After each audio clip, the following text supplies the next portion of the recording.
Welcome back everyone. आज हम Airbus और रोल्स रॉयस द्वारा हाइड्रोजन कंबशन इंजन टेस्टिंग की जांच कर रहे हैं।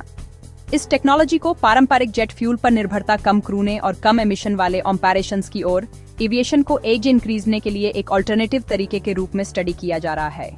इस वीडियो में हम बताएंगे कि हाइड्रोजन कंबशन कैसे काम करता है, कौन से इंजीनियरिंग सिस्टम्स चाहिए होते हैं, ये टेस्ट कैसे किए जा रहे हैं और फ्लाइट के पास और दूर के फ्यूचर के लिए इसके क्या इम्प्लिकेशंस हैं। प्लीज अभी सब्सक्राइब करें।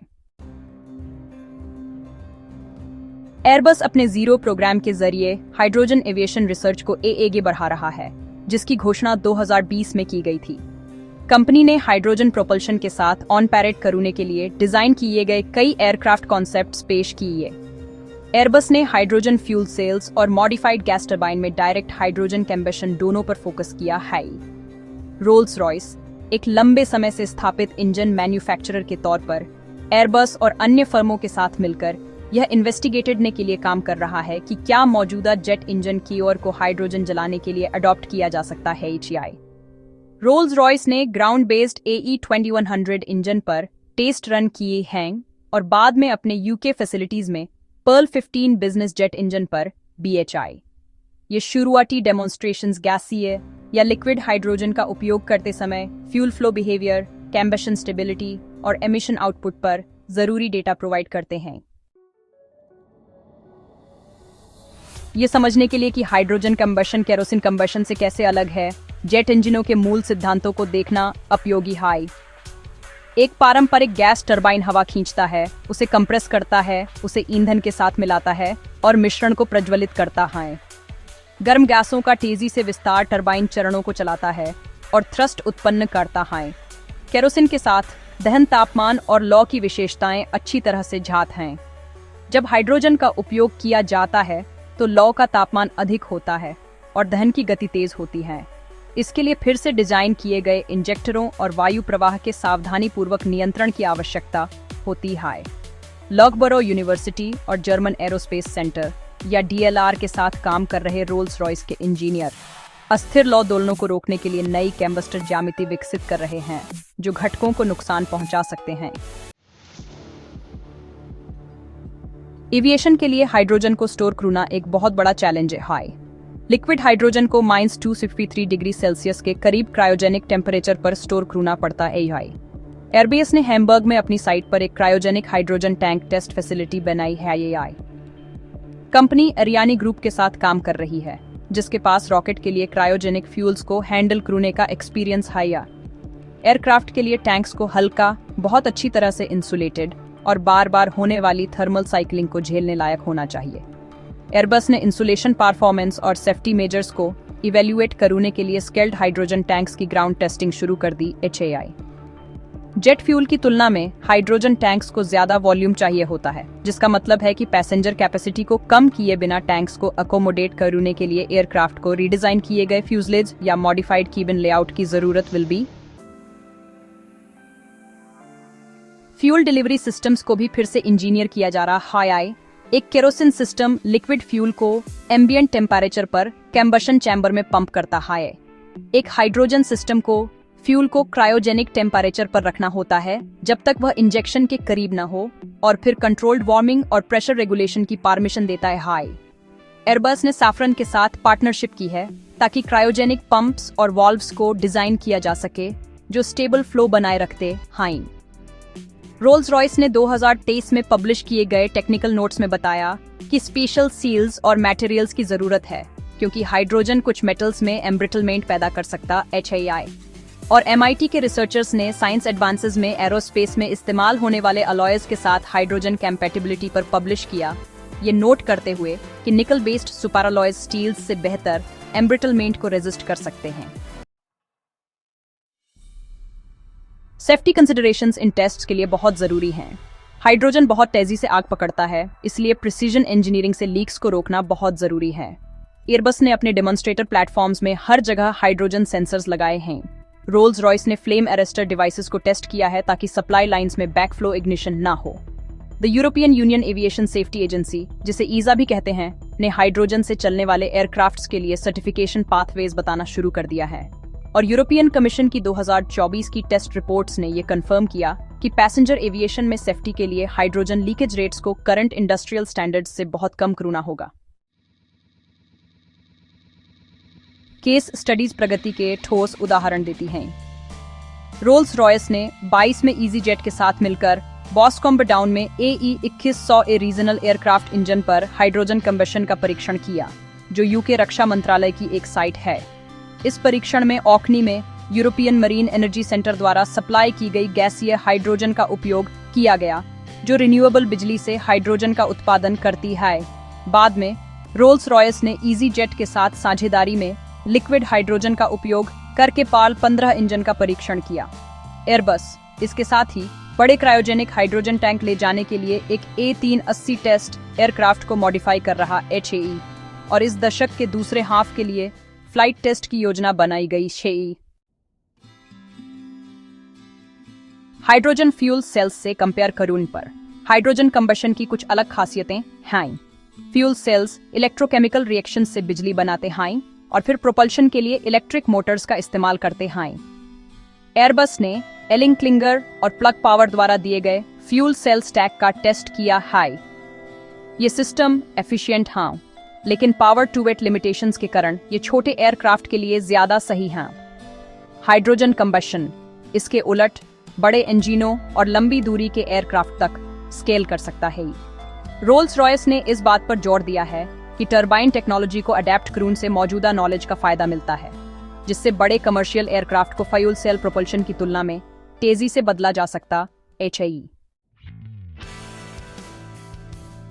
एक और तुलना सस्टेनेबल एविएशन फ्यूल्स या SAF के साथ है। SAF को मौजूदा इंजनों में बस थोड़े बहुत बदलावों के साथ इस्तेमाल किया जा सकता है और लुफ्थांसा और यूनाइटेड एयरलाइंस जैसी एयरलाइंस पहले ही SAF ब्लेंड्स के साथ उड़ान भर चुकी हैं। हालांकि SAF उत्पादन क्षमता सीमित है और लागत अभी भी काफी ज्यादा हाई। हाइड्रोजन एक ज्यादा फंडामेंटल बदलाव देता है, जिससे एयरक्राफ्ट बिना कार्बन डाइऑक्साइड उत्सर्जन के ऑपरेट कर सकते हैं। रोल्स रॉयस ने 2023 के IEEE स्पेक्ट्रम आर्टिकल में बताया कि हाइड्रोजन कंबस्शन से मुख्य एग्जॉस्ट के तौर पर पानी की भाप निकलती है, लेकिन हाई फ्लेम टेम्परेचर्स की वजह से नाइट्रोजन ऑक्साइड्स या NOx भी बनता है। इंजीनियर्स कंबस्टर डिजाइन्स पर काम कर रहे हैं जो फ्लेम टेम्परेचर को कम करें और नॉक्स आउटपुट को घटाएं। रिसर्च यूनिवर्सिटीज ने इन कंबशन चुनौतियों को हल करने में हेल्प की है। यूनिवर्सिटी ऑफ कैम्ब्रिज ने लीन बर्न हाइड्रोजन कंबस्टर्स की जांच की है, जो एफिशिएंसी बनाए रखते हुए NOx को कम करते हैं। ETH ज्यूरिख ने कंबशन एंड फ्लेम में पब्लिश्ड रिजल्ट्स दिए हैं, जिनमें स्टेजेड कंबशन सिस्टम्स के बारे में बताया गया है, जो हाइड्रोजन फ्लेम्स को स्टेबलाइज करते हैं। जर्मन इंस्टीट्यूट्स जैसे DLR ने सिमुलेशन प्लेटफॉर्म्स बनाए हैं, जो हाइड्रोजन कंडीशंस में एयर फ्लो और फ्लेम फ्रंट प्रोपेगेशन का एनालिसिस करते हैं। ये स्टडीज ऐसे डिटेल्ड मॉडल्स प्रोवाइड कर रही हैं जिन्हें कंपनियां सीधे इंजन डेवलपमेंट में अप्लाई कर सकती हैं। तो मीडियम टर्म फॉरकास्ट से पता चलता है कि हाइड्रोजन कंबशन का इस्तेमाल करने वाली डिमॉन्स्ट्रेटर फ्लाइट्स 2036 से पहले होंगी और कमर्शियल रेडीनेस 2030 की शुरुआत में आ सकती HAE। एयरबस ने अपने पहले जीरो हाइड्रोजन पावर्ड एयरक्राफ्ट को 2035 तक पेश करने का लक्ष्य रखा है। IT रोल्स रॉयस ने संकेत दिया है कि छोटे बिजनेस जेट्स इससे भी पहले ट्रांजिशन कर सकते हैं। सरकारी प्रोग्राम्स इन कोशिशों को सपोर्ट करने के लिए बहुत फंडिंग दे रहे हैं। उदाहरण के लिए यूके एरोस्पेस टेक्नोलॉजी इंस्टीट्यूट ने हाइड्रोजन एविएशन प्रोजेक्ट्स के लिए ग्रांट्स दिए हैं। United states department of energy ने भी अपनी हाइड्रोजन शॉट इनिशिएटिव शुरू की है, जिसका मकसद इस दशक में हाइड्रोजन प्रोडक्शन कॉस्ट को 80% तक कम करना है, जिससे एविएशन को भी फायदा होगा। इंफ्रास्ट्रक्चर यहाँ एक और बहुत जरूरी चीज है। हवाई अड्डे अभी जेट फ्यूल सप्लाई के लिए तैयार हैं, लेकिन क्रायोजेनिक हाइड्रोजन को संभालने के लिए नहीं। एयरबस ने हवाई अड्डे पर रिफ्यूलिंग कॉन्सेप्ट्स का अध्ययन करने के लिए लिंडे जैसे हाइड्रोजन सप्लायर्स के साथ पार्टनरशिप की HAE। International air transport association ने स्टैंडर्ड हाइड्रोजन रिफ्यूलिंग इक्विपमेंट की जरूरत पर रिपोर्ट पब्लिश की HAE। ग्राउंड हैंडलिंग के लिए नए क्रायोजेनिक पाइपलाइन, पंप और सेफ्टी जोन की जरूरत विल बी। तो शुरुआती हाइड्रोजन उड़ानें शायद खास अब हवाई अड्डों तक ही सीमित रहेंगी, जहां खास फैसिलिटीज होंगी। हाइड्रोजन प्रोडक्शन के तरीके भी एविएशन के रोड मैप को प्रभावित कर रहे हैं। जबकि रिन्यूएबल पावर्ड इलेक्ट्रोलिसिस से पैदा होने वाला ग्रीन हाइड्रोजन प्रिफर किया जाता है, दूसरे रास्ते जैसे कार्बन कैप्चर के साथ ब्लू हाइड्रोजन अभी भी इवैल्यूएशन में हैं। 2024 में शेल ने नेदरलैंड्स में कार्बन कैप्चर इंटीग्रेटेड बड़े वॉल्यूम्स में हाइड्रोजन बनाने के लिए प्रोजेक्ट्स अनाउंस किए, जिनका एम इंडस्ट्रियल और ट्रांसपोर्ट सेक्टर्स को सप्लाई करना है। एयरबस ने कहा है कि एविएशन शुरुआत में मिक्स्ड हाइड्रोजन सोर्सेज पर डिपेंड करेगा, जब तक इलेक्ट्रोलाइजर कैपेसिटी सफिशिएंट नहीं हो जाती। इंपीरियल कॉलेज लंदन जैसे यूनिवर्सिटीज इलेक्ट्रोलाइजर स्केलिंग और एफिशिएंसी इंप्रूवमेंट्स पर रिसर्च कर रहे हैं। नेचर एनर्जी में प्रोटॉन एक्सचेंज मेम्ब्रेन परफॉर्मेंस पर पब्लिश कर रहे हैं। इन एडवांसेस से एविएशन डिमांड ग्रोथ के साथ अलाइन होने की उम्मीद है। कुछ इकोनॉमिक चैलेंजेस तो जरूर हैं जिन्हें एड्रेस करना होगा। ग्रीन हाइड्रोजन बनाने के लिए, उदाहरण के लिए, बहुत सारी रिन्यूएबल इलेक्ट्रिसिटी चाहिए। इलेक्ट्रोलाइजर्स को हाई कैपेसिटी पर ऑपरेट करना होगा और सप्लाई चेन्स को काफी इंक्रीज्ड ना होगा। इंटरनेशनल एनर्जी एजेंसी के एनालिस्ट्स का अनुमान है कि हाइड्रोजन की कॉस्ट्स $2 प्रति किलोग्राम से कम होनी चाहिए अगर इसे केरोसिन के साथ कम्पीट करना है। अभी कॉस्ट्स ज्यादा हैं, हालांकि वे लगातार गिर रही हैं। एयरबस ने माना है कि अफोर्डेबल हाइड्रोजन सप्लाई के बिना एडॉप्शन लिमिटेड रहेगी, और रोल्स रॉयस ने यह भी बताया है कि इंजन सर्टिफिकेशन के लिए हजारों घंटों की टेस्टिंग की जरूरत होती है, जिससे डिप्लॉयमेंट में कॉस्ट और समय दोनों जुड़ जाते हैं। कंबशन एफिशिएंसी और स्टोरेज के अलावा रिसर्चर्स लाइफ साइकिल एमिशन पर भी विचार कर रहे हैं। उदाहरण के लिए जर्मन एरोस्पेस सेंटर की एक स्टडी जो 2023 में नेचर कम्युनिकेशंस में पब्लिश हुई थी, उसने हाइड्रोजन पावर्ड एयरक्राफ्ट से कॉन्ट्रेल बनने की जांच की। ज्यादा ऊंचाई पर वाटर वेपर से परमानेंट कॉन्ट्रेल बन सकते हैं, जो रेडिएटिव बैलेंस को प्रभावित करते हैं। स्टडी से यह निष्कर्ष निकला कि कॉन्ट्रेल मैनेजमेंट स्ट्रेटजीज जैसे कि ऑप्टिमाइज्ड फ्लाइट लेवल्स जरूरी होंगी। एयरबस ने तो असल में पहले से ही जॉइंट प्रोजेक्ट्स शुरू कर दिए हाइन यूरोपियन स्पेस एजेंसी के साथ हाइड्रोजन पावर्ड फ्लाइट्स के एटमॉस्फेरिक इंपैक्ट्स को मॉडल करने के LIIE। लंबे समय में देखें तो इसके इम्प्लिकेशंस केवल कमर्शियल पैसेंजर जेट्स से कहीं ज्यादा हैं। मिलिट्री एविएशन सर्विलांस और ट्रांसपोर्ट एयरक्राफ्ट के लिए हाइड्रोजन पर स्टडी कर रही है। नासा ने हाई एल्टीट्यूड रिसर्च प्लेटफॉर्म्स के लिए हाइड्रोजन के एम्बिशन में इंटरेस्ट दिखाया। United states air force research laboratory ने हाइड्रोजन टरबाइन परफॉर्मेंस की स्टडीज को भी फंड किया। हाइड्रोजन हाइब्रिड सिस्टम्स को भी सपोर्ट कर सकता है, जहां एक टरबाइन बेसलाइन थ्रस्ट प्रोवाइड करती है जबकि फ्यूल सेल्स ऑक्सिलरी सिस्टम्स को पावर देते हैं।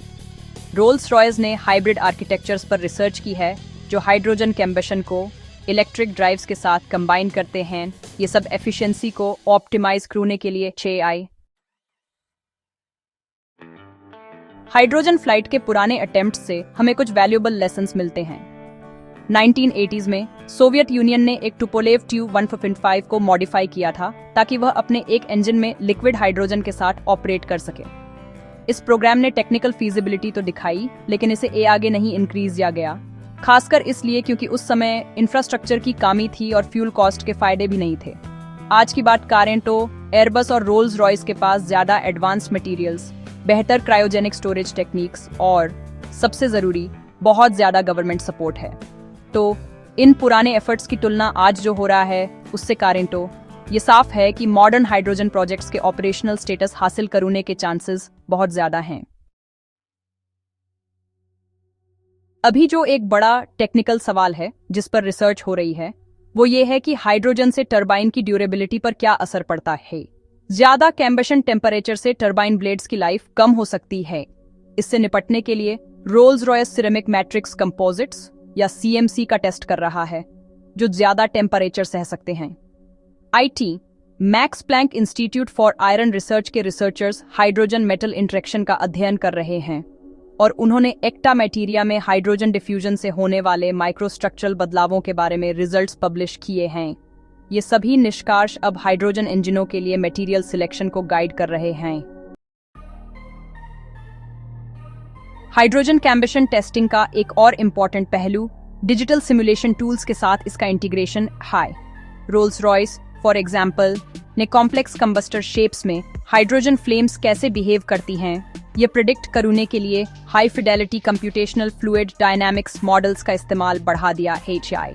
ये models high performance computing clusters पर रन करते हैं और इंजीनियर्स को इंजेक्टर एंगल्स, स्विरल वेंस और चैम्बर ज्योमेट्रीज जैसी चीजों को किसी भी फिजिकल प्रोटोटाइप के बनने से पहले एडजस्ट करने देते हैं। इसके अलावा एयरबस ने हाइड्रोजन सिस्टम्स के वर्चुअल ट्विन्स डेवलप करने के लिए सीमेंस डिजिटल इंडस्ट्रीज के साथ पार्टनरशिप की AA। ये डिजिटल एनवायरनमेंट्स टेम्परेचर और फ्लो डेटा की रियल टाइम मॉनिटरिंग की परमिशन देते हैं, जिससे डिजाइन वैलिडेशन तेज होता है और टेस्ट साइकिल्स छोटे हो जाते हैं।